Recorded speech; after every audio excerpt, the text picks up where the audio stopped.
Alrighty. Hello, I'm Alex Elish. Today we are meeting Cris, and this is Big Performance Podcast. Hello, Cris. Alex, nice to meet you. Cris, I know you're doing something interesting with your platform. Can you uh, tell me more about it? Like the bird's eye view on what the platform is trying to achieve. Uh, yeah, so it all started a few years ago during the pandemic when we moved to working remotely. And what I found out that I was working really better when I was on calls with my team, whether it was just one-on-one or with multiple people. And then we had really grueling 16-hour day while we were doing a migration. So I was like, oh, well, this I really like working with people on video because I'm at home and I get all the benefits of not commuting, which I really dislike. And it just works great. And that was the last of the thought. And then I heard that people are doing it, like actually doing it, meeting with strangers to work together and become more productive. And I thought, oh, I can build a platform. That's going to take me like 6 weeks, no problem. So I went and I built it. And yeah, and the whole premise of the platform is to make you a bit more productive by pairing you up with people from wherever it happens to be in the world. And then you meet up for a session, which is sort of like a video call, just the way we're talking now, where we just work together. We each work on our own thing, keeping each other accountable a bit. You can think of it like when you go to the library, right? You're not gonna go to the library, take out your gaming laptop and start gaming because everybody's gonna look at you like, well, look at this guy. You already have that social pressure Peer, that you're gonna peer pressure. peer Yeah. pressure. Exactly, you have that peer pressure. You would be doing something that you shouldn't be. So even in video calls, I don't really want to take out my phone, even if I have to do a 2FA authentication. I feel bad because my partner sees me with the phone. But yeah, it's really helpful. And for me, I do eat my own dog food. I have thousands of sessions completed, and it's been great, really. Yeah. How did it come into your focus? Were you starting from the enterprise point, saying, "Hey, Zoom seemed to be growing drastically. I need my Yeah. call service to keep up." Well, fun you should mention Zoom. They were all big in the pandemic, and I bought $100 worth of shares because that's what you do just for fun. And basically, it's worth like $15 now. So good investment. Yeah. Well, I didn't really think I would compete with Zoom because, let's be honest, I'm not. For me, it was just I like to build things. I've been a developer 20 plus years now, and I've always enjoyed building things. I had many, many other projects. I pinned them to my Twitter. Everybody's bragging how successful they are on Twitter. I pinned my failures to my Twitter, to my feed. Yeah, it just started as wanting to build something. I thought it's going to be a lot easier. It wasn't as easy as I thought it would be.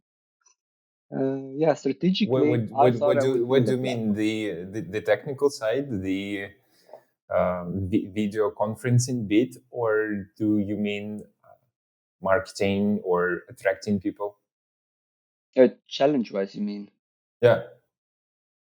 Well, it's been all a challenge. So I really thought it would be easier. They will just do some WebRTC peer-to-peer connection because it's always a session with two people, right?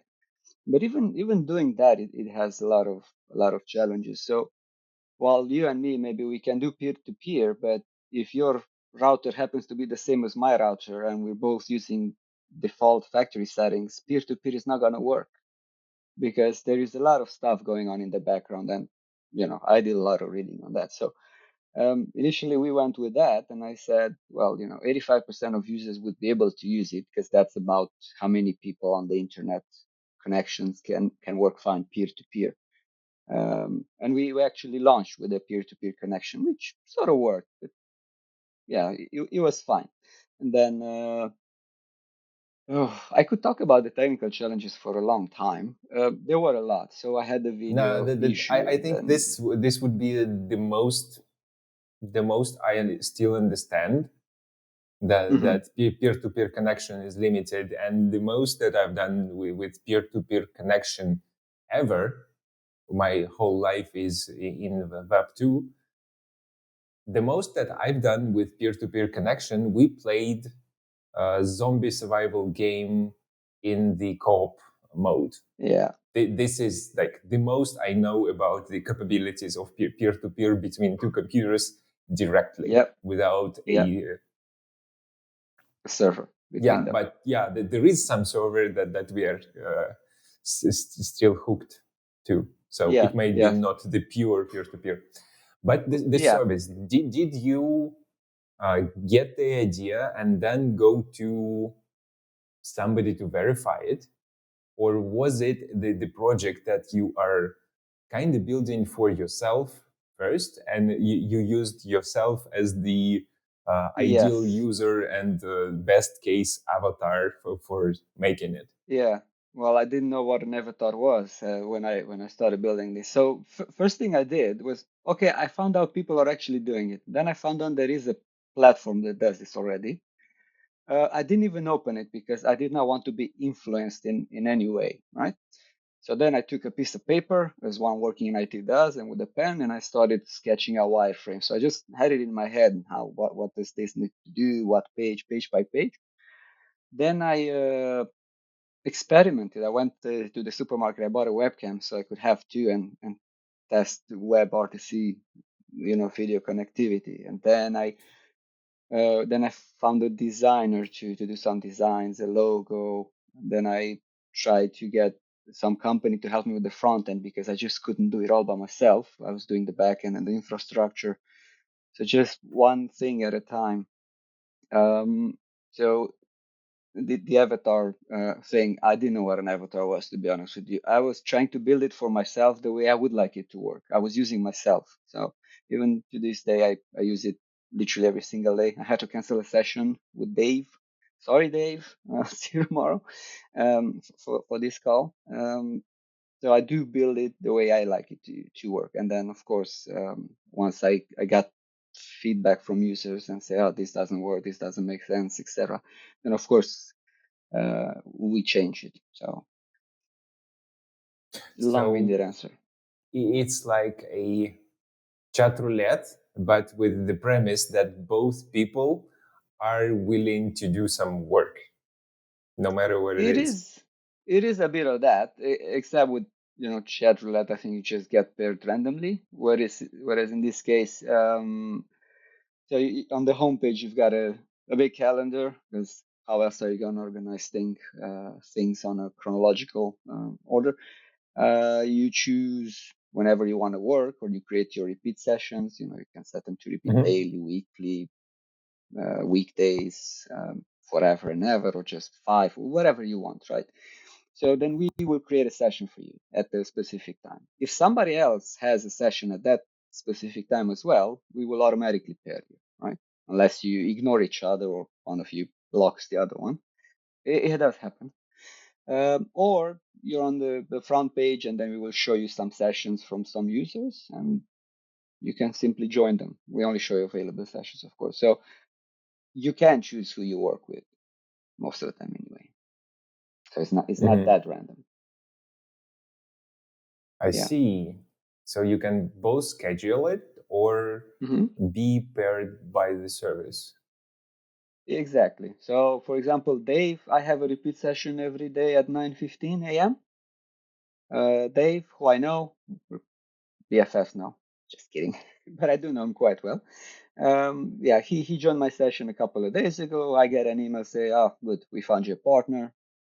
Then half an hour before the session is due to begin, which would be 8:45 in my case, I got an email reminder. I remember your session starting. There's a big join button in your email. Just click on that. We take you to the lobby of the call, so you can check your camera works, your sound works, and then just click the join button. Wait for your partner. Sometimes they join early, and then we do show you the prompt. the prompt, a prompt, in which we tell you what you need to do, right? So when you're in the lobby, you've got the guidelines, don't be an ass, be nice, etc. Don't sell stuff, don't harass people, don't ask for contact details. We've actually never had these issues till now. Then when you're in the call, we show you a different prompt. I introduce yourself to your partner, tell him or her what you're gonna do, and then they will do the same. Then yeah, you just get working. Okay. I like that you built in the onboarding. Those prompts do work like onboarding to each of the sessions. So it's not like something that you might forget doing. Nobody ever Okay. reads the manual, How so we did have to. how did it work? Did you have access to the backend? Were you curious about how many people just like you are signed up, and how many people from other industries, and what kind of work they do?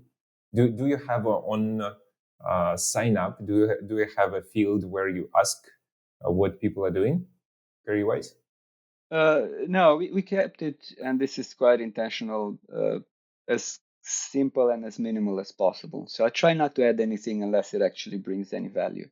So when you sign up, literally email and password, or you can just sign up with Google or Facebook. We got, yeah. So it's either a one-click sign up or just username and password. And we will even let you use the platform without confirming your email, although we will always annoy you about it.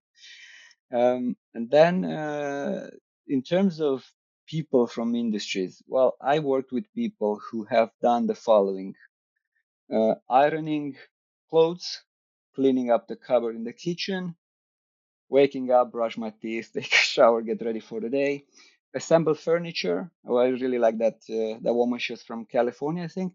We both had the same music taste, so she was assembling furniture and she was playing music. And I said, I'll mute myself. No, no, I like it.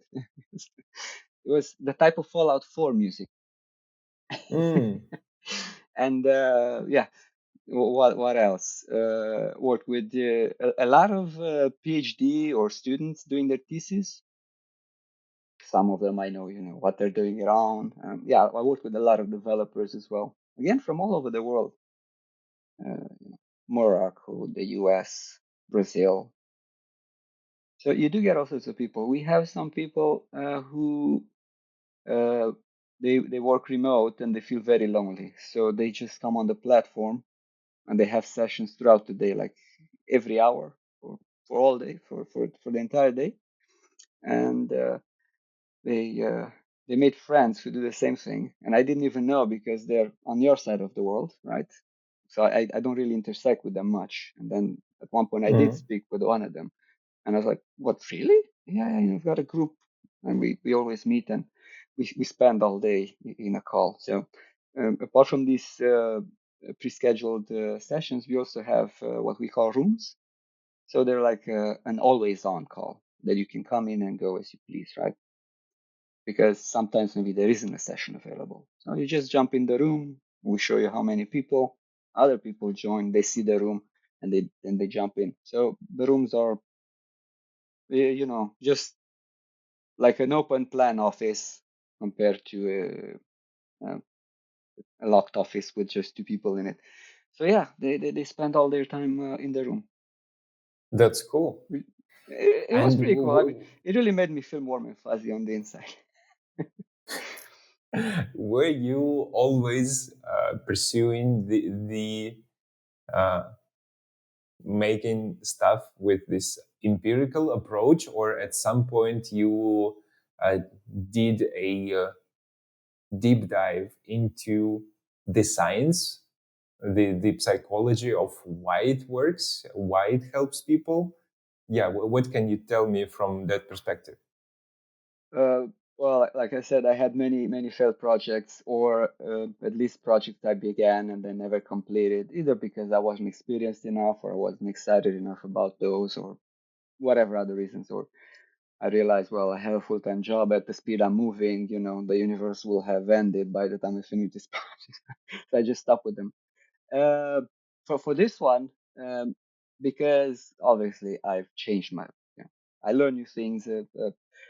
I'm a trained hypnotist. I read a lot about psychology, about persuasion, about taking our cues from our environments, right? Which I can talk about more if you want. So now I understand a lot more about this and why it does work. So that was my approach. Okay, so it's not just a thing that works just for me. It's a thing that works for many because we're all human and we all function in relatively similar ways, if that makes sense. So I knew it was gonna work. It's just a matter of getting the UI to work and the technology to work.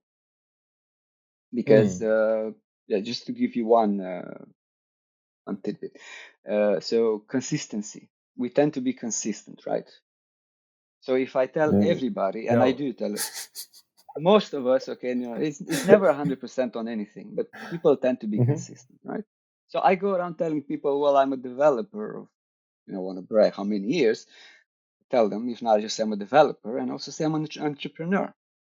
Because I've always wanted to be an entrepreneur, but I've always been employed. So what sort of entrepreneur I was wanted to be one, but I didn't decide. I didn't set my mind there. Now I am one. But now I could tell people, and I come here publicly and say, look, I'm an entrepreneur, and I am. So this is the same. When you come to a session and you say, I'm going to work on my X, right? You're not going to spend your next hour scrolling X or Facebook or whatever, because doing something else than you just said, especially to a stranger, that violates your self image. My self image is I'm a good person. I do what I say. I'm honest. I'm good. Nobody thinks of themselves as evil or bad, or so that is just one of the things. But it's a lot more. We actually posted some information on the website if people are interested to read a bit more. But if not, trust the science, quote unquote, trademark, whatever it is these days. It does work. I get so, I so swear by it. there is this social contract that you are It going is. into, coming to the session, and that Exactly. is, and you are held on to this promise of working by Hmm. your own like standards, by your feeling of I am the hero and I am righteous and I do what I say. That's Exactly. We are that what we say we makes are. sense. So for all you listeners, if you want to be X, start telling people you're X, and you will slowly. Nothing happens overnight. I wish it did. You will become X. So of course, don't tell people you're gonna sprout wings and start flying because that's not happening. But small achievable things. Chris, recently I watched a video that really interested me. The guy, the psychologist, he was explaining how to achieve mastery. And what he was talking about, he said that uh, with the understanding that sometimes we start thing and then this thing does not give us rewards fast enough, then we Hmm. drop thing. But Yeah. if we drop doing the thing, we do not approach mastery in any way. And there is a social issue where we are told that we need to find the passion and then we will go and be super well developed in the niche. And he's like, no, it Passion is starts bullshit. from, he did a breakdown on the types of attention that you are going through, and the first stage was prolonged exposure. Hmm. So when you are just exposed to the ideas, maybe not Yeah. even doing things, but Yeah. thinking about the things that you Yes. are going to do, and Yeah. talking to the people who are doing the thing and watching the Yeah. content about doing the thing, it Yes. is starting to roll the things in your Yeah. head into the right direction. Yeah. I mean, look at the Renaissance, right? Where did it happen? Well, in a couple of cities in Italy, that's it. Why? Why were there so many incredible painters and sculptors in the same place? Because everybody was doing it. It's your environment, what you surround yourself with. If you paint your walls black and you listen to death metal and you wear all black, I'm sorry, you're gonna be depressed. It doesn't matter what medication you take. Take all the drugs in the world, you're gonna be depressed because that's your environment. If you surround yourself with doomers or toxic people, you will have a bad life. You will never be happy. You will always have that cloud above your head. Also with passion, you know what? Passion is bullshit. I will be passionate about thirds. If third gives me a good life, if you have a sewage treatment plant that brings you in 1 million a month, right, and you have an amazing life and go on amazing adventures or do whatever it is that you do, have an animal shelter, whatever is your passion, because then you have that money which you can fuel whatever you want, right? And then you become passionate. So passion is bullshit. I have worked for a company that literally dug up holes in the road for utilities, where they, let's say, a water pipe bursts, you have to go dig it up. So the utility company comes and they dig it up, they fix the pipe, and then they call us. We got a hole there, go fix it. And they, the people there went when I fixed it. So, like 800 people, 700 in the company, something like that. It's difficult to get excited about dirt. But when you and your family have an amazing life and you build this amazing business, I would be passionate about dirt at that point. So all this, follow your passion, follow your passion. It doesn't work. It's you're passionate with things that do work for you, right? Well, I'm passionate about Yeah. IT, yeah, because it's worked for me. I was really amazed by the piece of data about working in the company. So Mm-hmm. they ranked all the motivating factors for the job stickiness, me Yeah, remaining in the same position, and with everything like uh, compensation, work environment. One of the top ones was, do you have a friend in this company? If you yes, do, you are very likely to stick. If you yeah, don't, you are very likely to go and pursue the bigger payments straight yeah, away. So there was the correlation with the company culture, with the dentist plan or whatever. It was very, very slim. But if you have a friend, you are quite willing yeah. to go to work and stick to a place. Well, all companies But can offer a dental plan, but they can't offer you a friend. So the difference between them isn't that great then. so the having a friend is more passionate for me than anything about how I can feel good and valued by the company. Yes. Yeah. Um, at my previous job, we had a coffee club. So every day at 4, we would go to the kitchen and just have coffee and just chat for a bit. And that was started by a good friend of mine, an Italian woman. And she did the same thing at our previous job because that's where we met, right? So we're good friends. And she started this. She brought a percolator because, Italians, they take coffee very seriously and just have coffee from a coffee machine. You have to have the percolator. You have to go and buy the long story. So What do you mean? What is percolator? Is there the it's that Italian machine. geyser machine from two Yeah, cups yeah, connected? that's the one. Uh, You and then you pour it on. Well, it's either fire or electrical, and then it boils and water percolator. comes through. Yes, it's It's a crazy percolator. word. I love it. All right. Yeah, I guess you can call it a mocha as well, which is the guy that invented the machine, I think, or that's the brand name. Mm. So anyway, yeah, we had that coffee club and everybody was doing it. It's a small company. And then she quit. And then, I don't know, 3, 4, 5, 6 months later, I also quit. And then I actually eventually joined where she moved. And she started a coffee club there as well. And it was the best time I had in that place. Because at some point there were like, I don't know, 10, 15 of us just going to the kitchen to have coffee and just chat. Like just 1 hour before quitting time anyway. Yeah, it was quite fun. That was one of my fond memories from that workplace. That and not getting properly evaluated and appreciated. So two extremes, right? Yeah. Joy and real huge annoyance. It But I is don't remember the code I interesting. wrote. It's interesting how we do want to stick to people who know stuff about nice coffee. Yeah. Well, thinking about the buddies of mine, the guy who sold me coffee beans, the guy who was a bartender and the place where I got my coffee.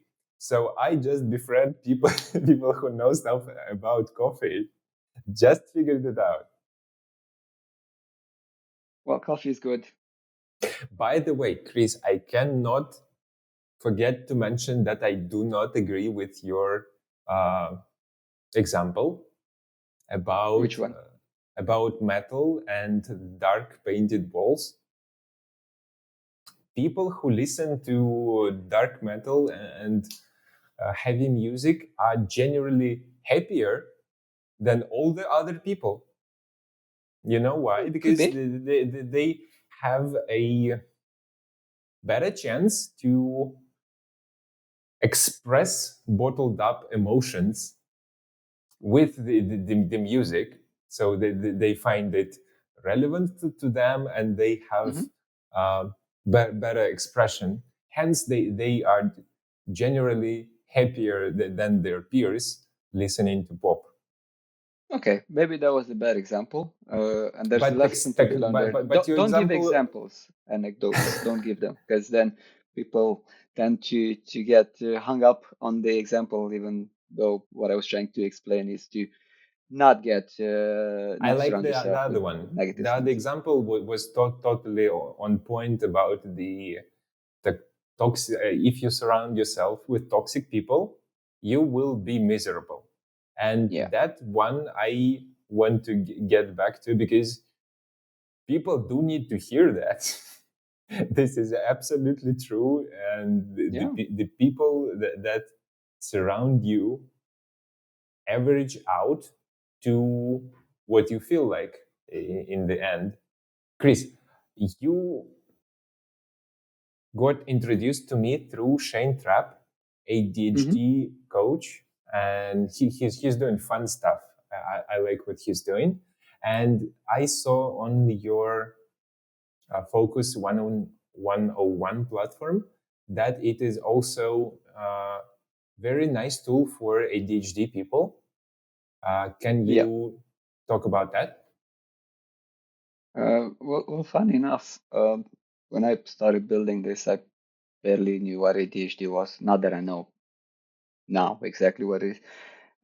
But when we launched and I was trying to get some users on board, and I had somebody do a bit of market research for me and also reading a lot, I did discover that yeah, apparently it really helps people with ADHD, and I had no idea. So for me, this sort of activity, virtually working with others, is virtual co-working.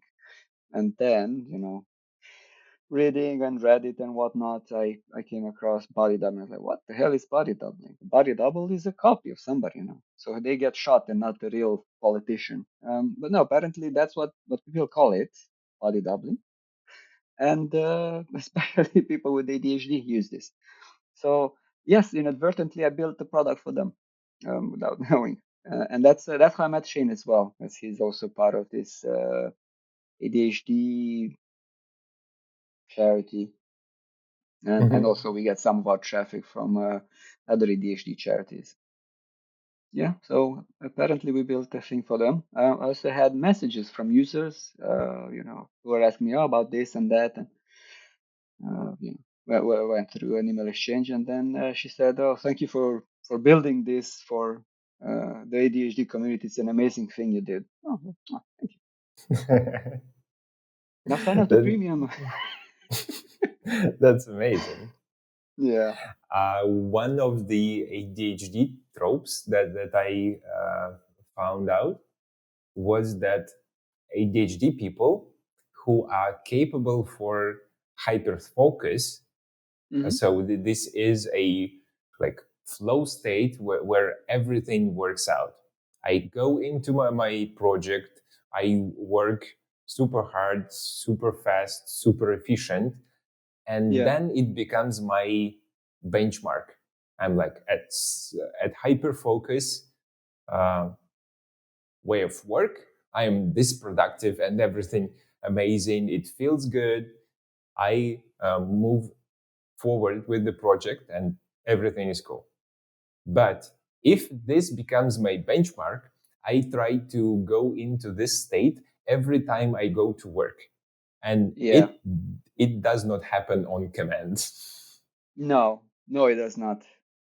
My experience has been mixed. So I have days in which I can't even bring myself to fill a form. And then somebody joins me for the session, and then we manage to go through it. So there are days in which I can't do anything, just tired or just don't feel like it.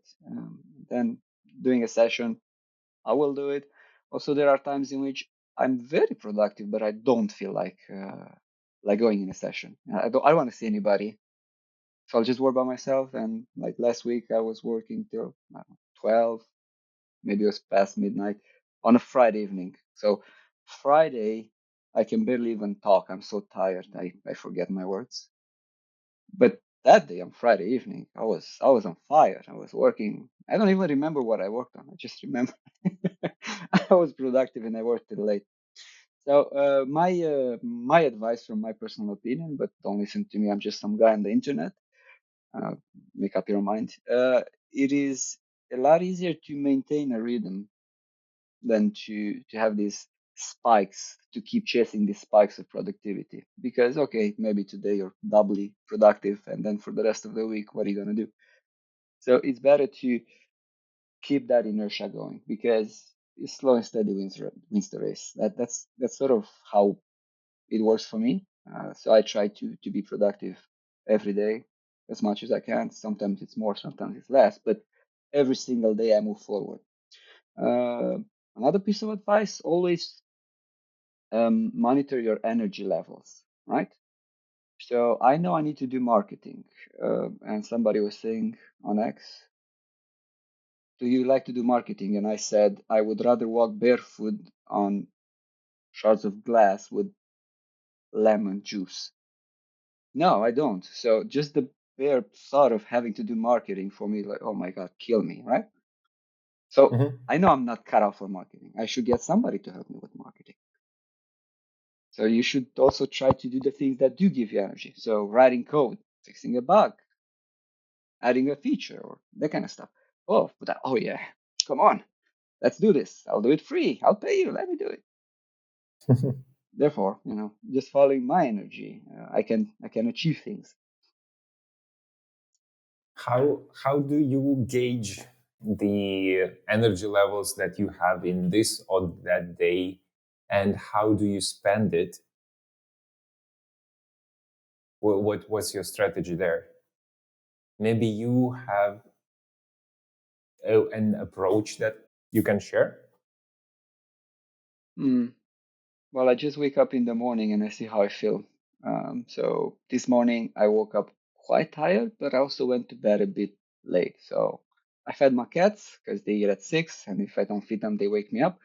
And then I just went on the couch and I watched some TV and I fell asleep. So I did not achieve much this morning before 9, and that's okay because I did it yesterday, and I know later today I will do work, right? I will do it maybe until later. I'm not going to the gym today, so I know I have a bit more time in the evening to do work, and that's okay. You need to cut yourself some slack. Sometimes you just don't have that energy. It's just how you feel, right? Hmm. And also, what I have discovered, and every time I'm still surprised, is even if I don't have that energy and then I work, and I don't even need to be in a session with somebody. All of that does really help. even if I just start working on something, just in the doom scrolling or something, I don't really want to do anything, or like start feeling bad, like, fine, let me just do this one small thing, just one small thing. I go and I look at a ticket, and then I start thinking about it, and I start, and then boom, 4 hours passed, and I've done a lot of things. We do tend, just like a ball, you have inertia. So when you are sitting on the couch, and to give you an example, you don't want to go to gym. You're just sitting on the couch and you're feeling good, but you know you want to go to gym. So you need to start, and this applies to other things like doing a job. Start with the smallest possible thing you can do, like move your pinky. Just sit there, okay, I'm gonna move my pinky. Oh, move my pinky. Okay, now I'm gonna move my hand. Okay, now I'm gonna move my arm. Now the other.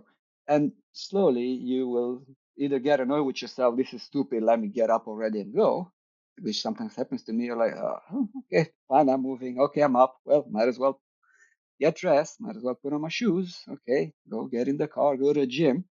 And then when you get to the gym, you go in. And if you are in the gym, in your gym workout, and you're not going to exercise, which will happen once in a blue moon, it's fine. Go back home. You're still better off because you went, right? You got off your couch and you went to the gym. And you can feel good about yourself, right? Because you have tried, but you just really didn't feel it. You had an off day, and that's fine. But 9 out of 10, if not more, you will be at the gym and you will work out. I did that this Saturday. I really did not feel like going to the gym. I did. I had a good workout, easy parking because it was weekend.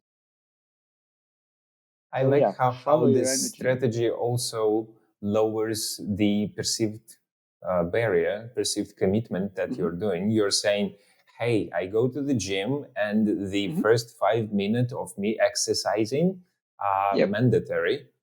Hmm. Anything else is up to Bonus. how I feel, right? Exactly. So I do 2 exercises. If that's it for me, I can go. Yep. But Yeah. after two It's still a win. exercises, my state already changed. I feel Yeah. pumped and awake a little. So Exactly. I rather do the other thing as well. And oh, Exactly. that piece of equipment became valuable. I gonna Hmm. do that. Amazing. I think Plus, you what get your the peer yeah, pressure because you're at the gym where everybody's working out. You're not gonna sit there looking like an idiot. You're gonna work right. out. You will try to blend in, and people expect you to do some exercises. They not gonna, well, it's the internal voice that will tell you that Exactly. It doesn't standing even. near the Yeah. wall and messaging People people won't even care. online. Yeah, Yeah. We tend to think we're so important to the world. No, people don't even care. Go out with, I don't know, some shoe polish on your face, and if you think people will look at you twice, no, they won't. They don't care. They only care about their own inner life and their own thing. They will ignore others. And even if they look at you, they'll forget you in a second. We think that people are looking at us, but they're not. Yeah. what Once you know I that. think your service does for the like bird's eye view productivity Mhm. is it helps you average out your efforts down the worthy, hopefully, goal that you're in pursuit of, and you show up and you are getting the additional nudge, additional little bit of Yep. motivation by the social contract, Exactly. and you uh, actually playing the role of what people are expecting of you. I see. Yep. Plus, sometimes you meet good people and have great conversations, like we're doing now. I wouldn't have met you. Right. And you mentioned that you have a premium. Oh, tell me about how it works, because I saw the uh, signs that your service Focus Mhm. 101 is a donation based. That Uh, was intriguing for me as a yeah. marketing guy. I'm like, all right, No, we I have a suck at marketing. service that is donation based, and Yeah. it makes me angry straight away, Yes. because Okay. the Sorry, I marketing made you angry. person says like, if you are donation based, how would you Yep. attract Yep. traffic? This is a Yes. paid thing. You cannot Yep. I'll tell make you my thinking. you Oh, don't build profit. a life No, cycle of it's a customer yep. with Yep. this. How does it work? Like I said, I suck at marketing. So I do believe that people they're good. So I don't think people are evil. Yes, there are evil. There is evil in the world, but that's vanishingly small compared to the goodness of people. So my thinking was, if I do people a favor, they will reciprocate and in return help me. And that has happened with a number of users, right? So I had users who got banned from Reddit boards because they were going there every day. Oh, I need to do this. Use Focus101. Somebody says, oh, I need to do this. Oh, use Focus101. And I saw and I said, you're gonna get banned. And then I said, well, whatever. And then like 2 days later, he messages me, I got banned. So there's that reciprocity. I try to help you, and in return, I hope that you help me. Now, I for like a year after we launched, we didn't even have a way to collect payment, so it was just free. It's there, right? Paid by me, developed by me.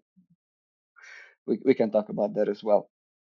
And then it was actually Shane who said, "Look, you gotta charge something. Just at least put buy me a coffee button." It's like, who's gonna buy me a coffee anyway? So I did put the button. Like within either a few hours or like the next day, somebody had. I'm like, oh, that's awesome. So we did have that.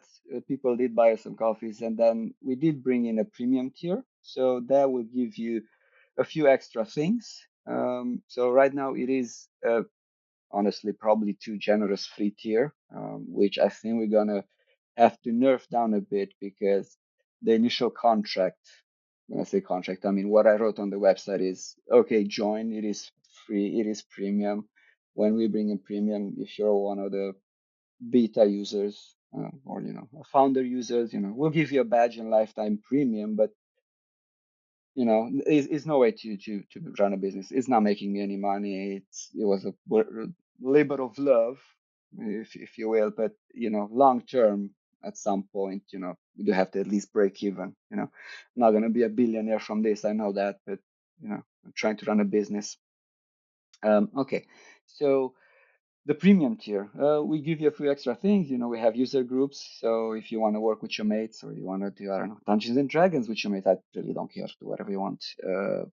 So private groups that you and Hmm. your friends can work together. Like you can start a private group with your schoolmates and do your classes together. I really don't care.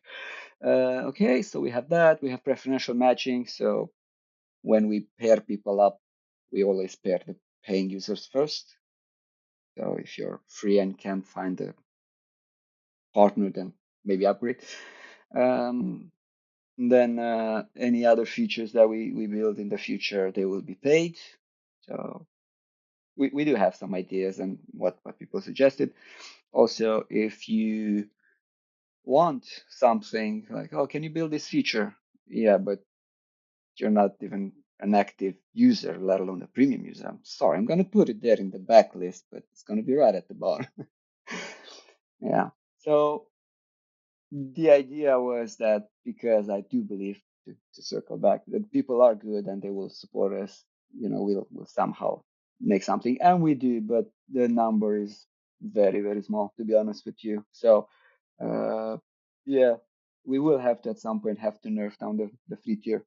We'll leave it in place for paying ones as long as they act. Sorry, for the free ones, the beta ones, as Yeah, long as they will continue to be active. And then if you're not active, then you're just gonna go back to free.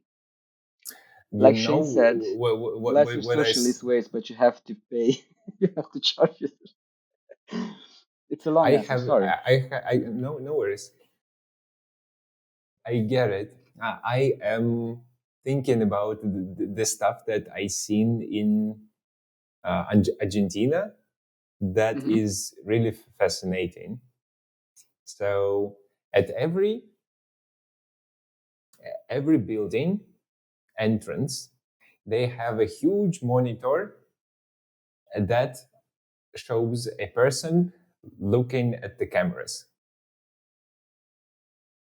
They have this booth with a camera, and every entrance has the monitor that shows this person. And it works on the same premise that your service does. So somebody is watching this camera. So I will behave as a nice person Mm-hmm. and I will not break the window. I will not Yeah. steal the flower pot, stuff like that.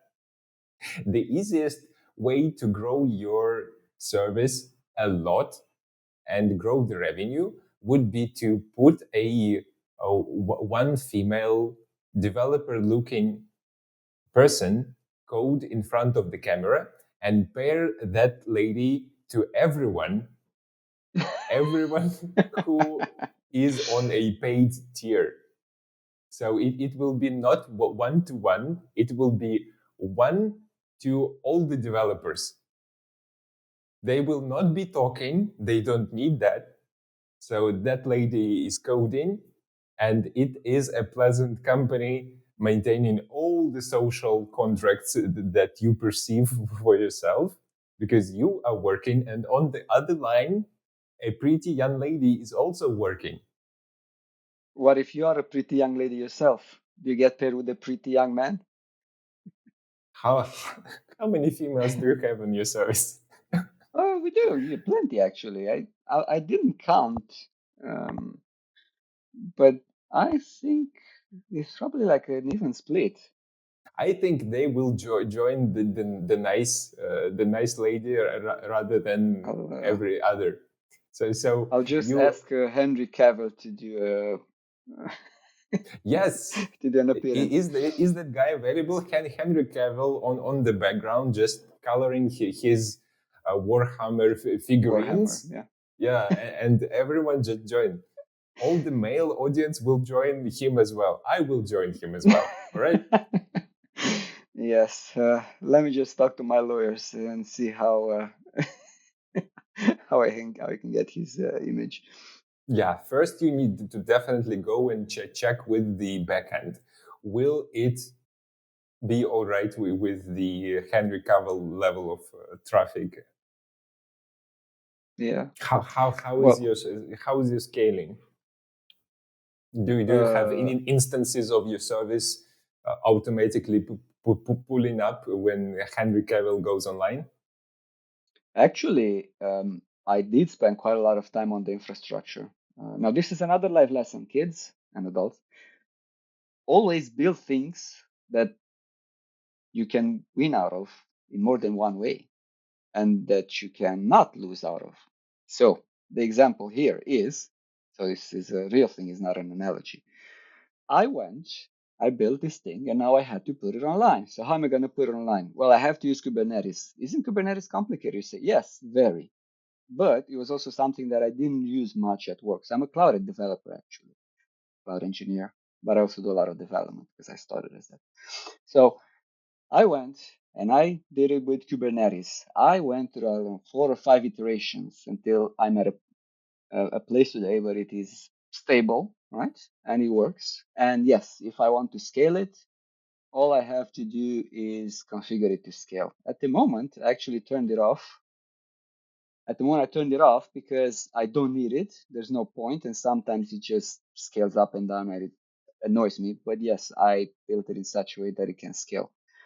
Now, how's the two ways to win and 0 ways to lose? Well, one way to win is that I'm very good at Kubernetes now, and I can build clusters just like that because I've got the Terraform code for, yeah, without paying Amazon $70 just to keep it running for me with nothing.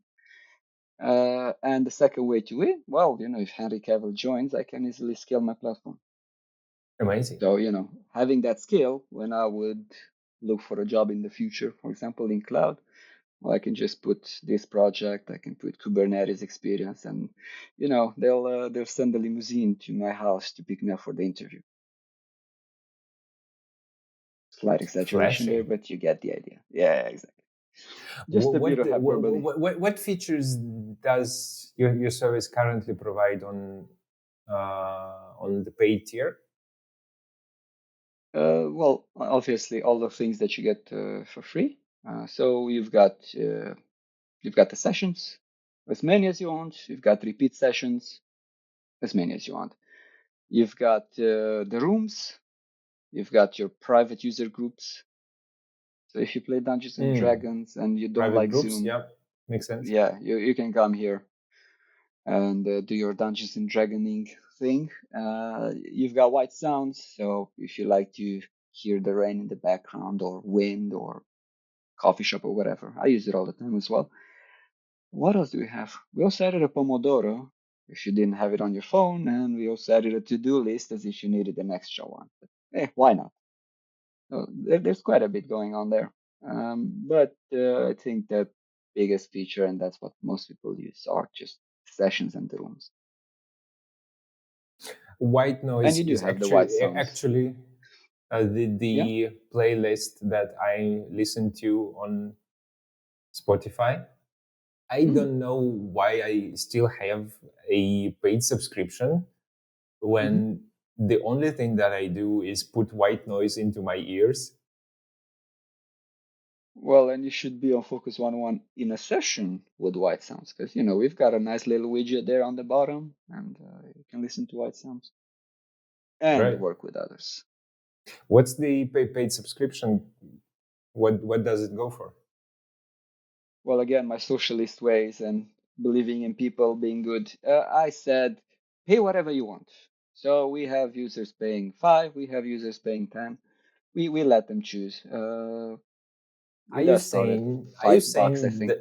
that the paid tier of your service is a one-time donation? No, no, no, No. no. It's a monthly or a yearly subscription. But I did go ahead and give premium to everybody who bought me a coffee Uh-huh. temporarily. So it's both. Well, it is both. I mean, I didn't disable the buy me a coffee button, so although it's removed from most places, sometimes occasionally people will find it. I don't know how. It's on the And they'll homepage. buy me a coffee. What do Oh, you it's mean? on the bottom, but it's right on the bottom. Nobody goes all the way that far. So I will give them premium because I want to say thank you, right? Mhm. But obviously it's for a limited time. And then of course if you subscribe, then obviously it's a monthly or yearly thing. I do hate subscriptions as well as much as you do, but the servers I have to keep them running. I can't give you the app on a USB drive, right? So it has to be as servers, bandwidth, and all that has to run all the time. Yeah, Yeah, makes sense because you don't host it on your home laptop as well. even if I did, I have the electricity bill there. So yeah, there's no getting away from it. What are other examples of people helping out apart from spamming Reddit? Is there a group of people who makes Twitter raids or I apply to don't work even with know what you? that is.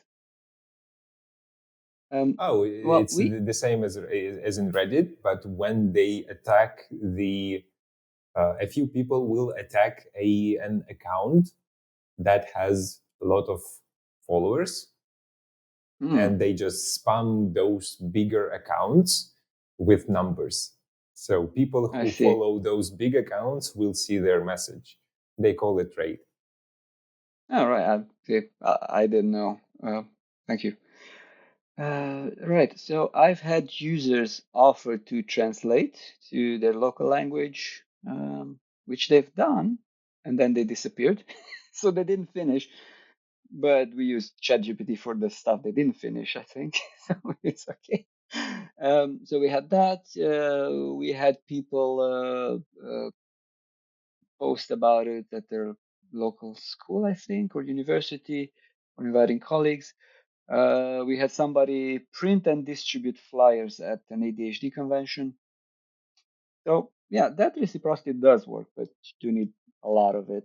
So it's obviously not enough. And I'm very grateful to those people who help with that. I also had some users, so I'm sending out automatically some emails and I'm inviting users to a user interview because I want to understand better how they use Hmm. it, what works, what doesn't make sense.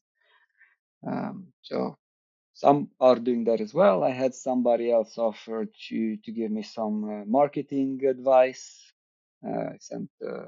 Sent the emails we send out for her to review. No, I did have a lot of people offering to help in various ways. There was a guy I really enjoyed spending time with. We're just literally chatting for hours at times. We were both working, and then okay, let's go in the coffee room. Let's go get coffee, and we're just talking. And he said, I want to subscribe, but I'm looking for work now, so I can't. It's perfectly fine. And then he disappeared because he finally got the job. And then like a couple of months later, he bought me 5 coffees. I'm like, oh, he didn't forget about me. So that's really nice. Hmm. Yeah. No, I honestly, and this is no BS, just marketing, marketing. No, because we barely even mentioned the product name. But I met so many amazing people. Like one time, I was working with somebody from Arizona, and we finished our session. For me, it's like I don't know, 10 or 11, and then we started just talking, and we talked till I don't know, it was 1 or 1:30 for me, for like 2 or 3 hours. We just talked. We talked about politics, geography, history, all these things. It's just like being at the pub. If you're in England, you know what that is. Uh, with a drink and just chatting. So for me, it's been honestly an incredibly grueling experience to build something. I had no freaking idea it was going to be this hard, but also it's been incredibly rewarding when I see the kind of positive effect I had on people's lives, and also meeting good people, because people are good, you know. And when I meet, like said, if you ever come to America, because I'm from Arizona, I will give you the full Arizona experience. We go in the desert and shoot guns. Like, no, no, I gotta go. you know, that Hmm. you don't get a chance to meet, you know, good people. Because how would you meet? How would I meet this guy from Arizona? Like, there was absolutely no way I could meet him anywhere.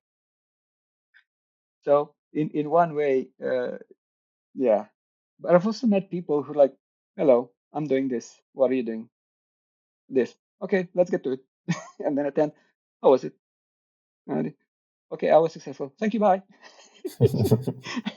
Pure transactional, like I'm here to keep you accountable, you keep me, nothing else, no words exchanged. And then you had people who are so incredibly friendly. Yeah. I And then do you had people, believe yeah. as well that people are good, but I see that people.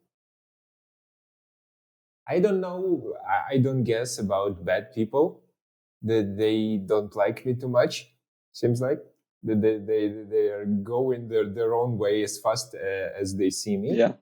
It seems. But I do believe that the evil in this world is from stupid people or toxic people.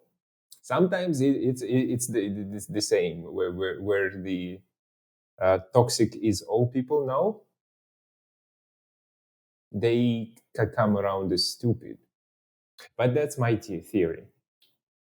But Well, I really eh, like how you parodied as comical German person.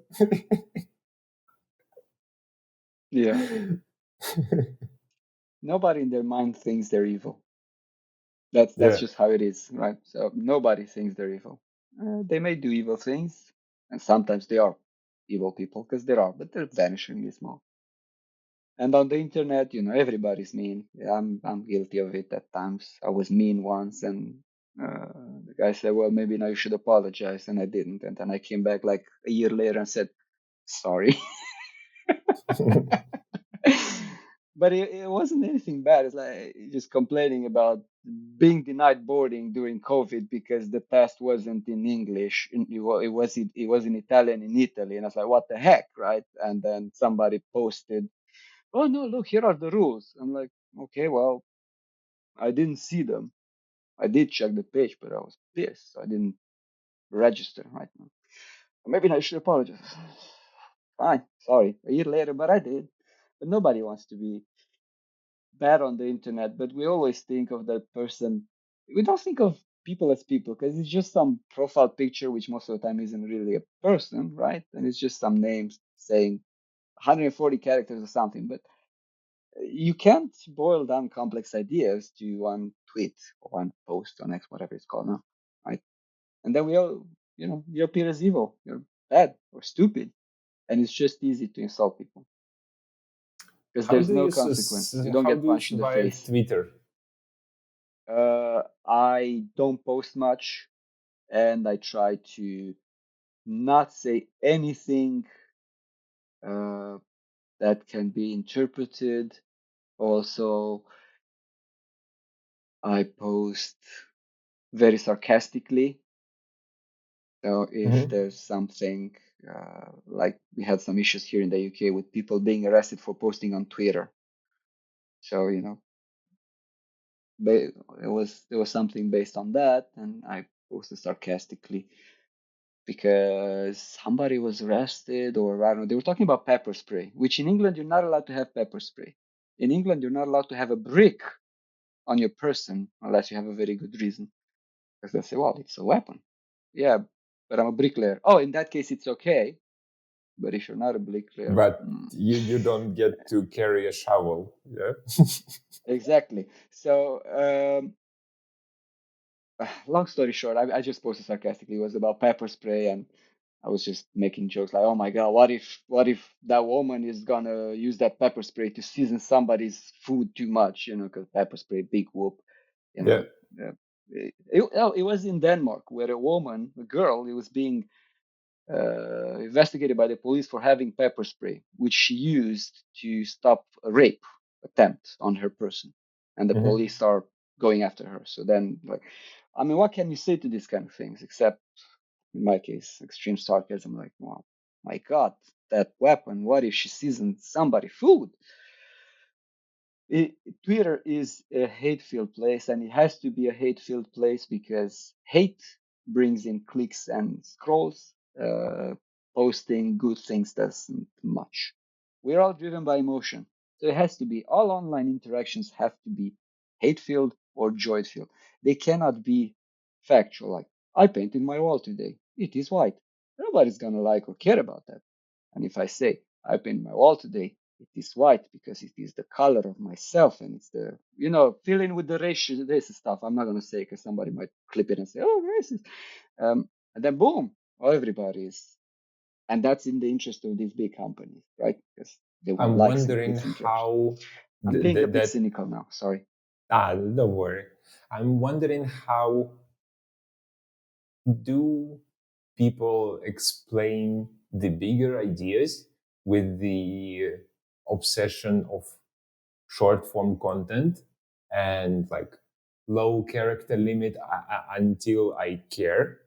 So in the I would not say rise. I would say the top tier of the internet there was Mm-hmm. TLDR, too long didn't read. Yep. I Now there use it is all the no time. TLDR. If it's too Yeah. long, nobody reads. Yeah. Yep. It's Yeah. just that. It's Is been. it 140 symbols on Twitter? Yeah. It is crazy. People Yes. distill everything. If they Mm-hmm. have something The to say headline. or write, Yep. they will make a chain of those ideas. Mm-hmm. Good. That thing even works to promote them. But when people don't have anything to say, they will distill their idea into a Few small characters. comment Yep. designed to express Inflame. their misery in the world. So people Yeah. complain, people attack, and as you mentioned, this gets popular. So it's crazy. Yes. I have abandoned, I think, 5 Twitter profiles that I started in the different points in time. One visit to a feed page that tries to recommend me stuff, and Yeah. every stuff it recommends, I don't like it. I don't enjoy it. those people are stupid. Why do they do Yeah. it? And Yeah, but then, see, if they're stupid and you don't like them, you're more likely to say to them like, "You're stupid. Your idea is yeah. bad," or So whatever. so So Twitter interactions, wants me because to engage, saying, "Hey, exactly. those people Yep, say the words that you don't like," and I'm like, exactly.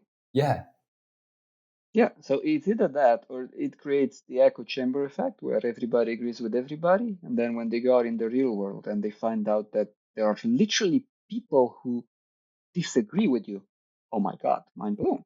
You know, people who live on the internet, they have a warped view of reality, and I see the irony. You know, I work in IT and I spend 10, 12 hours a day in front of a computer, but I did not grow up in front of a computer. So yeah, I'm at that age where I've seen both the digital and, you know, growing up outside with the other kids.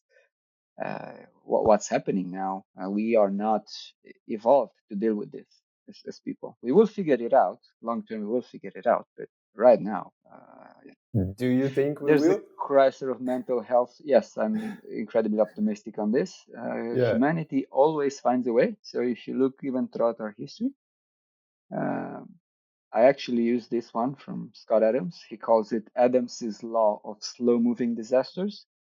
So Hmm. what that means is that humanity, when it sees a disaster coming that's slow moving, we always find a way to fix it. You know, if an asteroid hits us today, well, no, we're not gonna fix it because there won't be anything left. But you know, if we see an asteroid that's gonna hit us in 100 years' time, humanity will fix it. So while you know we are living in history just like everybody else before us, sometimes it feels like things are bad, and I do feel that all the time, honestly, which is because of social media many times, and I am aware. So I'm dialing down on that as well. Uh, Long term, we will be fine. Do you see people evolving in this digital world faster? What I noticed is this thing that you mentioned, when they see that a person has other opinion, Mm-hmm. ideas that do not match your own ideas, Mm-hmm. people start to perceive it as conflict. And I'm like, Yes. how is that possible? So we just migrated outright into the echo chambers. Mm-hmm. Everyone in my Instagram feed agree with me. So this is the Yeah. truth. And then Yes. in real life, I meet a person that says, "Oh no, I don't think so," and Yeah. I feel triggered. I'm like, is that guy fighting me right now? And the guy has Yeah. just alternative view, and the in my opinion, this chambers and popular beliefs Mm-hmm. say that if the person has different ideas, we must fight and see which idea is stronger, which idea. Yeah. Yeah. And I have a lot of social improvement from my guys in my feed saying, yeah, Mm-hmm. yeah, this is how it is. So I'm willing to fight that person. And it's Yeah. crazy because It is. in the kindergarten, it was okay to have differences of opinions. In school, Yes. it was not. In university, oh, definitely no. In the workplace, no, no, no. We are so aligned on the mission. We have the mission statement and everything in between. So we Well, you're paid do to do that. do be like that. Yeah. We are very Well, aligned and corporately cultured to the bone, yes. right? Yeah, well, you know, the institution, the company, wherever it is, has its own mission, so everybody has to go in the same direction. But yes, people do not like their views challenged anymore. For me, it was like a real treat over lunch at work to debate people. You know, always argue, just but for fun. I really don't care what your opinions are, if they're wrong or they're right. You know, if you're right, I will change mine because I'm an engineer. You know, when I'm presented with new data, I change my mind. What do you do? But uh, people don't really like that. Like, God forbid, somebody should think otherwise. So that stopped at some point because the guy didn't like it. Like, oh, it's always a debate with you. I just want to eat my lunch. Oh, okay. Sorry. For me, it's a treat to actually exchange ideas and talk to people who think otherwise. Sometimes, yes, you get a bit annoyed and you get a bit, but it's okay. Your views should always be challenged because nobody has the ultimate truth. Well, maybe communist parties because they have the guns and you don't. But in reality, in the real world, we're all just winging it the best we can. We just have to figure it out along the way. I'm wondering if the debate clubs that we did have in US, Mm, in UK, yeah, did you have debate I clubs in UK? I don't know. I'm British by adoption, not by birth. Uh-huh. So I'm So I don't know thinking how it's here that when in you go to school the here.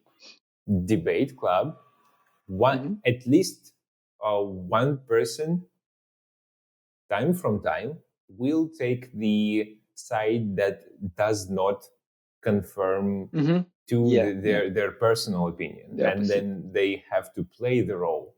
And in Hmm. the current wokeness and non-conflict society, it would be difficult if the person Yeah. has to adopt a mode of thinking of somebody else out there.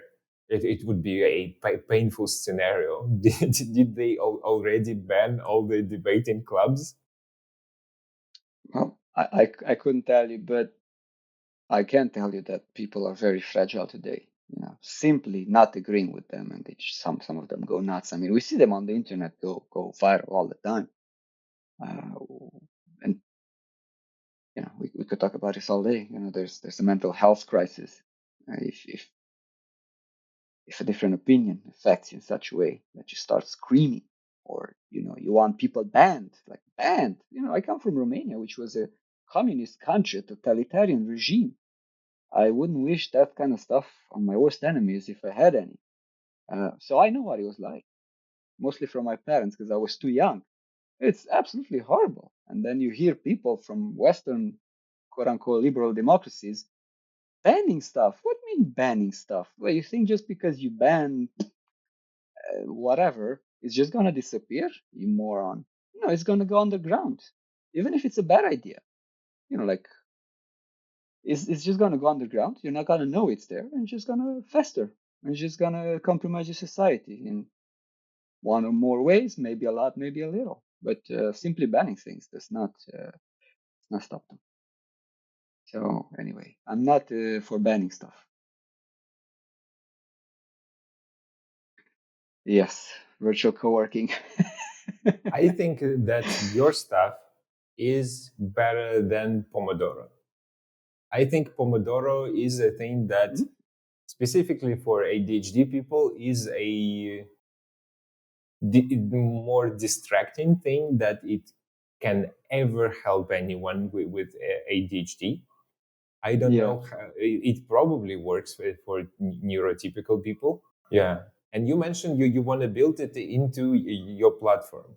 So the I platform that did. It's has already prompts there. for Pomodoro, how that works? There's Pomodoro as well on the well, you can use it separately. So there is a separate page. If that's all you want to do, I'm not saying that the world needs yet another Pomodoro website because let's be honest, there are about a quintillion of them.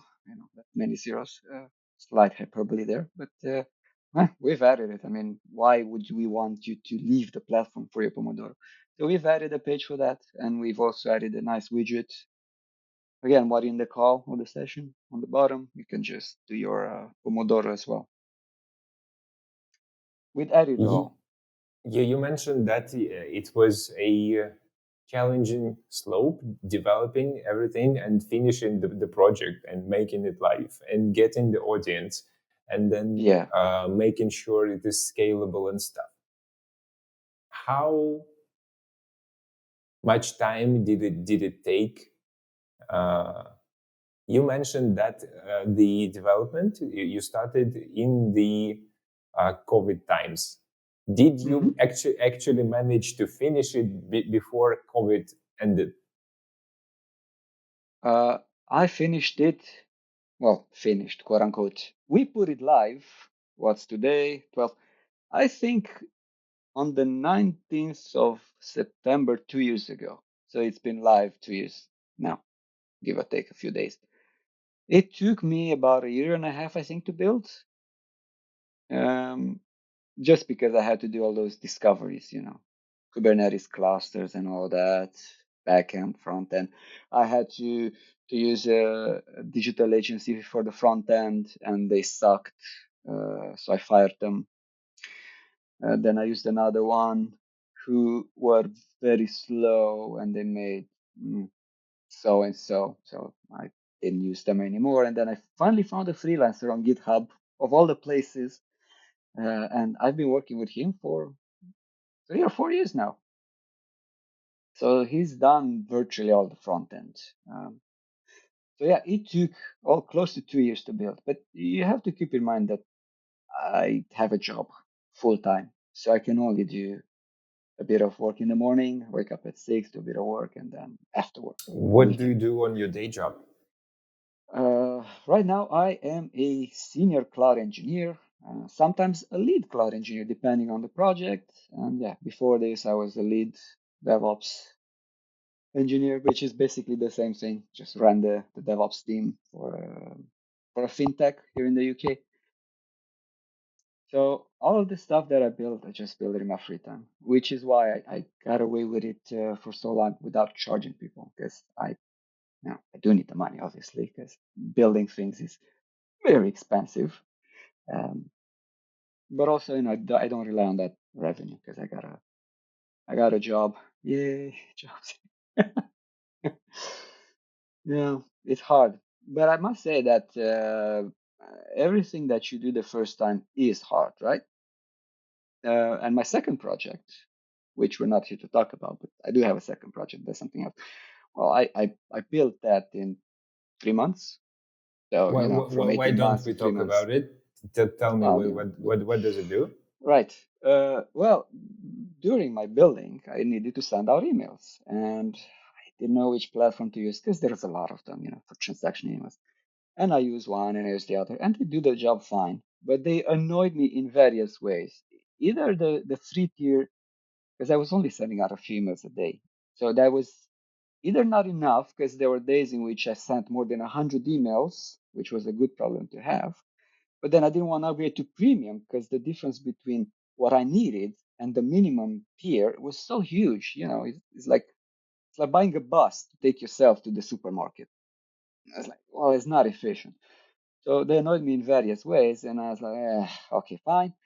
And then at some point, I heard in a podcast, and that's also on the website, I heard somebody, there was a talk about a guy named Vlad, and there was a talk about an email. And I don't know if somebody said, or I like Vlad the Emailer. Oh, that sounds so funny because he's like Vlad the Hmm. Impaler.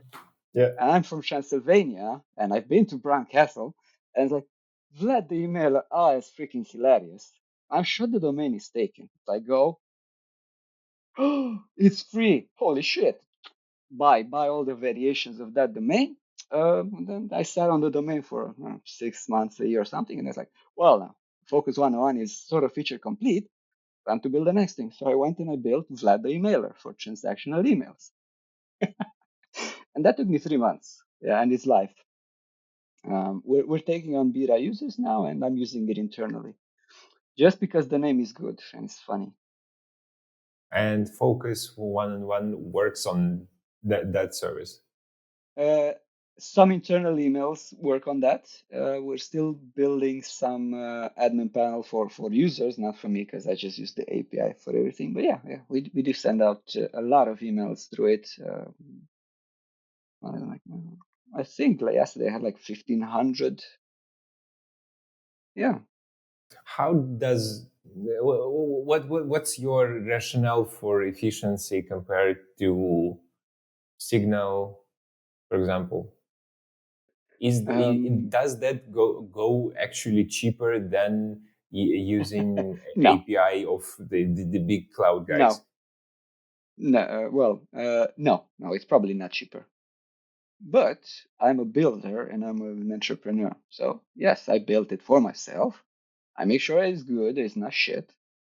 and then I sell it to people if they want to buy it. If you want to support a brother out, because there are a lot of solopreneurs or Hmm. small agencies that would maybe rather work with me because if their email doesn't work, they'll just email me like, "Hey, you asshole bastard, the thing is not working. Sorry, I used bad words. Hope it don't get demonetized. You can beep it out. I'm not Hey, you. monetized. I'm all Oh, right. okay. Fuck that. Okay, so yeah, that's sort of my selling point. You can talk to the founder, right? And I will help you out. Whereas if you use any of the big ones, I mean, I don't need to tell like the monkey one and all that stuff. That's just ridiculous. They want to charge you thousands of whatever just to hold some stupid contacts in your database. I mean, I find that insulting, just ripping people off just so some asshole CEO can buy a freaking yacht. Well, buy from me. I don't have a yacht. I'm poor like you. So Does I know make the sense. struggle of the solopreneur. So that's what I built it for, because no big company is gonna come and use Vlad the emailer. I mean, can you imagine, some big CEO? Oh, we have a new purchase order, boss. Oh, what's it from? Come on, I can't use this guy. The name gotta go with the big guys. So I built it for people like myself. Again, I eat my own dog food, solopreneurs or small businesses. What do you mean We'll by see how that goes. eating your dog food? It's the Well, second time you mention it. I still don't yeah, get it. yeah, it's an expression that it, Huh? it means you have to use your own product. If you don't use your own product, you don't believe in it, first of all. And second of all, you won't find the issues that users come across. Like this guy in the UK, Valentine something, there's this chain of gyms that he has. And he was Hmm. talking about it once and he said, well, I can't be fat.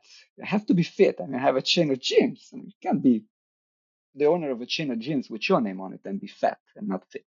It's the same. I mean, I can tell you that virtual co-working works great for me. When can I see online? Oh, never. No, I got 3,000 hours on it.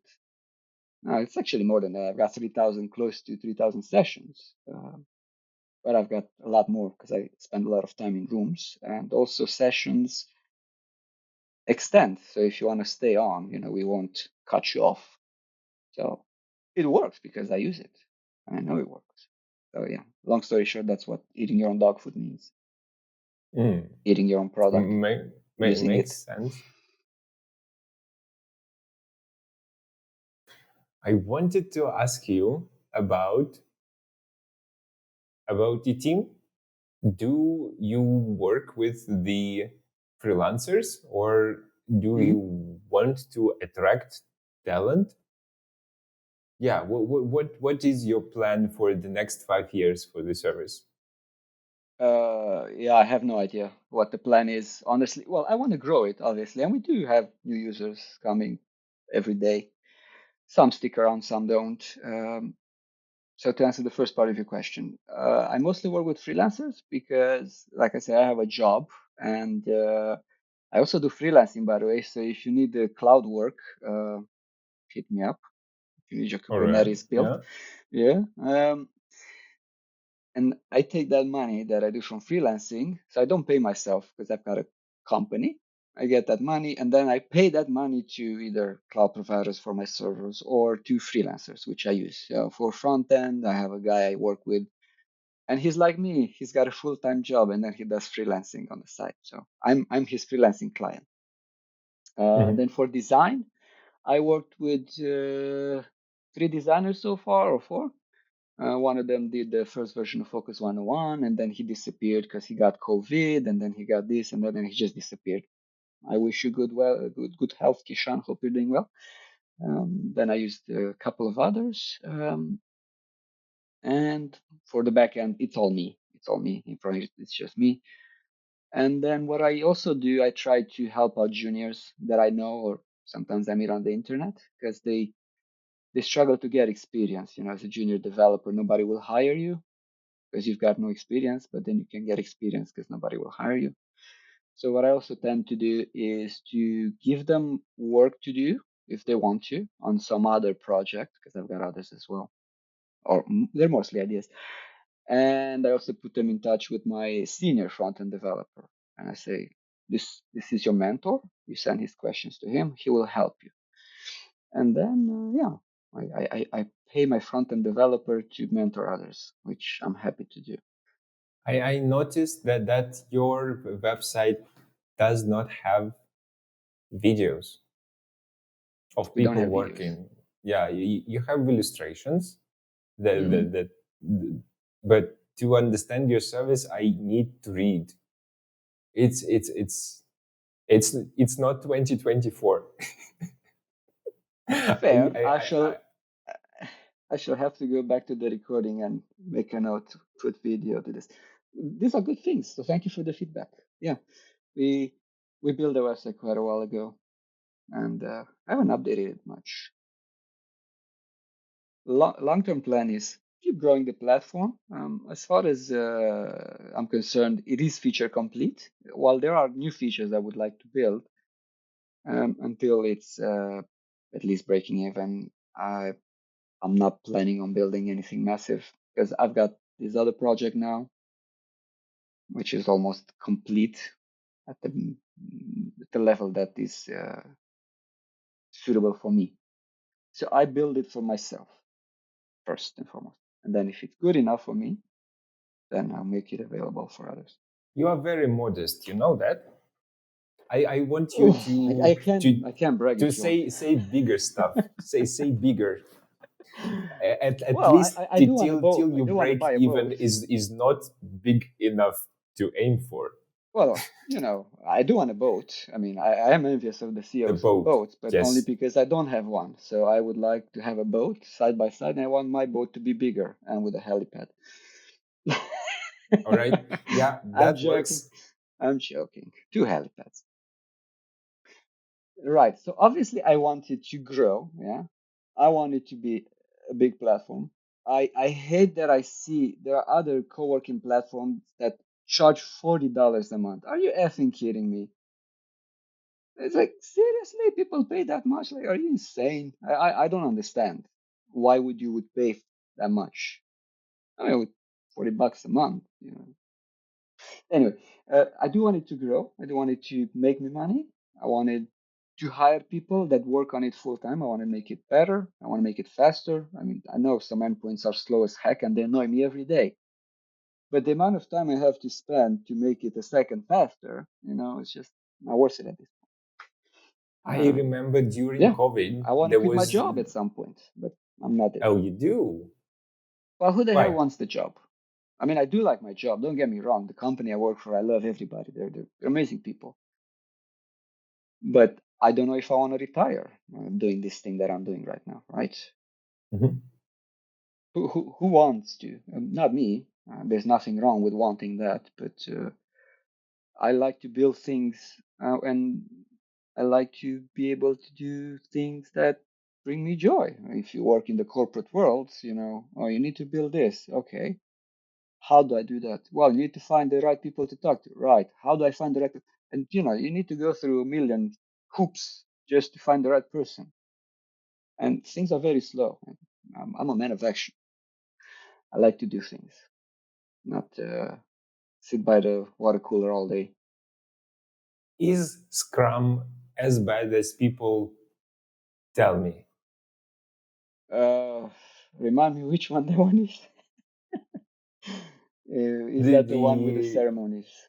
I don't Yeah, remember the with the labels. ceremonies, with the first you talk to everyone Mhm. in the circle uh, like a club. I would not say Yeah, crazy bunch of crazy people, but yeah, we have stand up. Then we yeah, talk to the masters. Then we go to labor the certified. stations, Yes, exert our uh, c- communicated effort, yeah. and then we It's jeer at this thing, and everyone yeah, is effective. I sounds it's crazy to uh, me. it's a thing, right? I can say that it works for some and it doesn't work for others.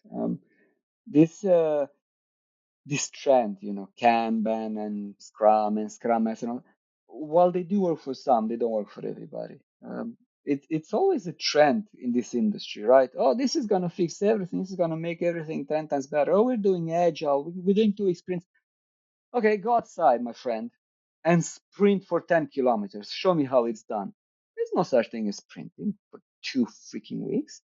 You can work your butt off for a week or two, and then you drop dead. Or, slight hyperbole there again. You can't sprint for 2 weeks. So I don't know what's up with these trends. It's like everybody's inventing a trend. They're going to some retreat, they're coming up with some stuff and ideas, and then they start a foundation and then they certify everybody in their ideas. I think it's just a lot of people just wanting to make money and they come up with ideas, and sometimes they're good, sometimes they're bad. And then companies chasing the most shiny thing, they will go for it. And sometimes it may actually be good. So for me, we do some of the ceremonies, like the daily stand up. It's 15 minutes and that's it. And it does help because we know what the other people are doing, and if we have blockers, right?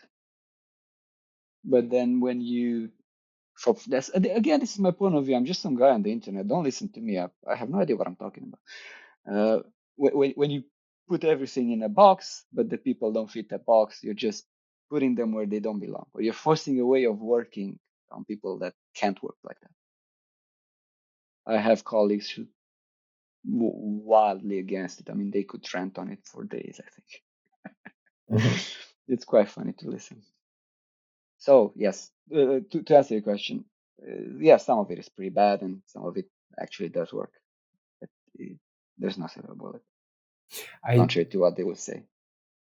To sum up our conversation, I think that we touched a lot of the issues, and we concentrated on those that sound the most fun to talk about in the view of your platform.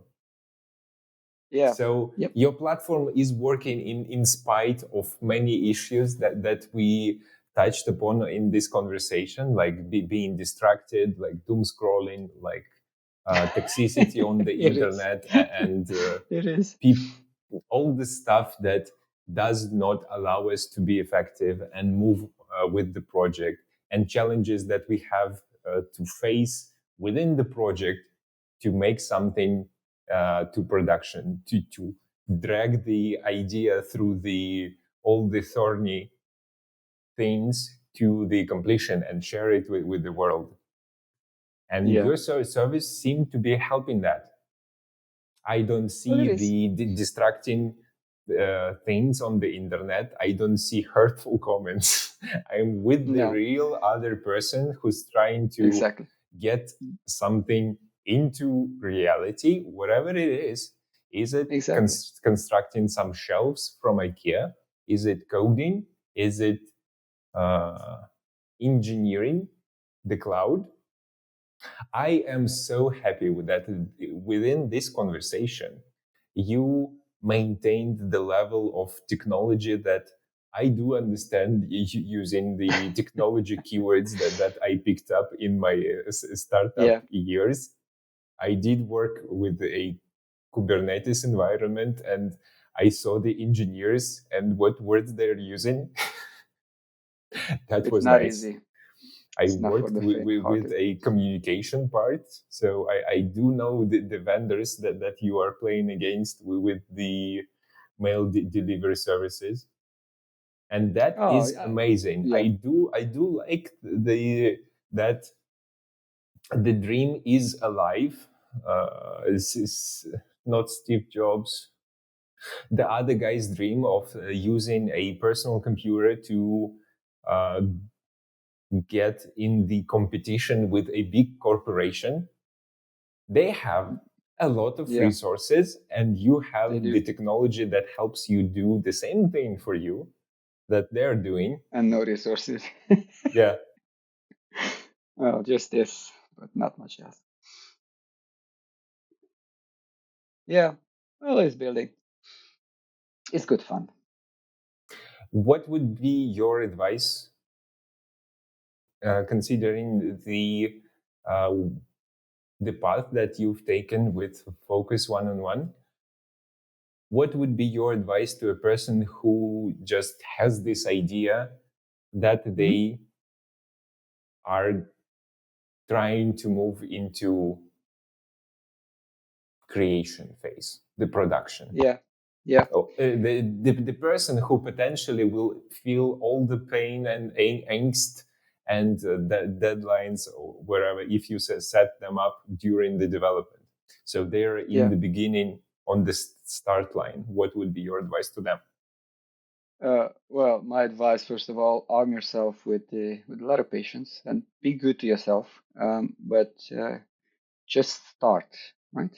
You need to start. You need to stop thinking and wanting to build something. You need to decide to build something. So it's just that difference between wanting and deciding. Excuse me.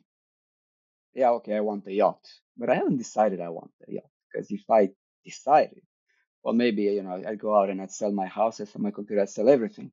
I would make it happen. So decide that you want to build something, and then you go ahead and you do it. The first version is gonna suck. You will have no idea where to begin. You will be frustrated. Your friends won't give a shit. My friends don't. Like the vast majority of them don't give a shit about what I built. Whether it's out of envy, maybe they're not your friends, or maybe they're just busy with their own life. So prepare yourself for a lonely journey. Join the communities online, even on Twitter. There's Building Public, and people do share a lot of the stuff they're going through. So you're not just by yourself, right? There are many others going. Uh, but the most important thing you need to do is to just begin. Um, this project is the first I've done end to end. Like I said, I've got 10 others I either began or thought about and I didn't do. But with every one of those, I learned a bit about myself, about how I can do things, and so on, until I got to a place where I actually built something, which again is incredibly hard, but is incredibly rewarding. Also, email me and ask me questions. I'm happy to answer. And just like me, there are so many others like me. You will find online and Reddit and side projects and all sorts of things, and they will answer because people are good. They will give you their opinion. I mean, who doesn't like to talk about themselves and how great they are and how they started something, right? They will tell you. They will help you. Might tell you things you don't want to hear, but that's okay because that's the best advice. Thank you Yeah. for that. It's funny how sometimes things just come up in the way that you perceive as logical in hindsight. Hmm. You would Yes. never guess it, but in hindsight, everything is easier to set up in the story. Hmm. But what we are trying is the opposite. We are trying to set up the story, how it will be going. And that is impossible. Yes, you don't know where you're gonna go. So if you use your imagination for a bit, just think of a line from A to B, right? But you don't have a road from A to B. So yeah, you might be going left. Oh no, that's the wrong way. You might be going right. Oh, that's the wrong way. You keep doing that, but eventually you will reach B. But it's not going to be a straight line. While you do want a straight line, but you don't know where that one is. So you will go wrong a lot. Even like I said, my all my failed projects, even on this one, I mean the UI is now, but it went through, I don't know, 5, 6 iterations. You don't know what it looks like until the end. And that's okay. That's just part of the journey. Just go with it. You will be much better for having done it because you will learn so much about yourself, about how to work with others, about where your skills are lacking, and it will make you much more employable. I was excited about a candidate I had because he had built a Raspberry Pi application with a sensor that told him when he needed to water his plants. And that shows you interest in technology, and he was very good at his job. It's just that one thing. And when you will go and you will tell your potential employer, "Oh, I built this thing," they'll be like, "Holy shit! Well, let me make you an offer then." You will be better for it, even if you fail. Just make sure you learn from the failure. All right, let me do the advertising take for your service, and we will be wrapping up. I'm So sure everybody's closing this now, right now. no, we are already over this moment. They clicked out a long time ago. But I do have a technology way to solve it. I have YouTube Nice. Shorts, so I can take Ah, any 25 to 59 second and put it straight into the personal distracted attention for a split second and nice. see if You gotta the teach me that. first 4 seconds of the video interest them. Then it's a good day on my side. Nice. It was an amazing conversation, and your advice to the Likewise. beginning guys is awesome. And from you, I would also take the idea of consistency as the Mhm. vehicle that helps you go Yeah, there. Planning will not help you. Planning will not save you. Consistency is the vehicle of it moving is. forward wherever your forward happen to be at this moment. And Focus101 can do just that. So take 5 minutes every day, and in those 5 minutes, do set up the social constructs that will make you be accountable and make you feel peer pressure to move forward with the stuff that needs to be built and the stuff that needs to be done. Awesome. Thank you, Cris. It was amazing. We have done an absolute Thank you, record Alex. for the time of the conversation. First, it first happened to me that we crossed the 1 hour 15 minute time mark. Thank you for being with me today.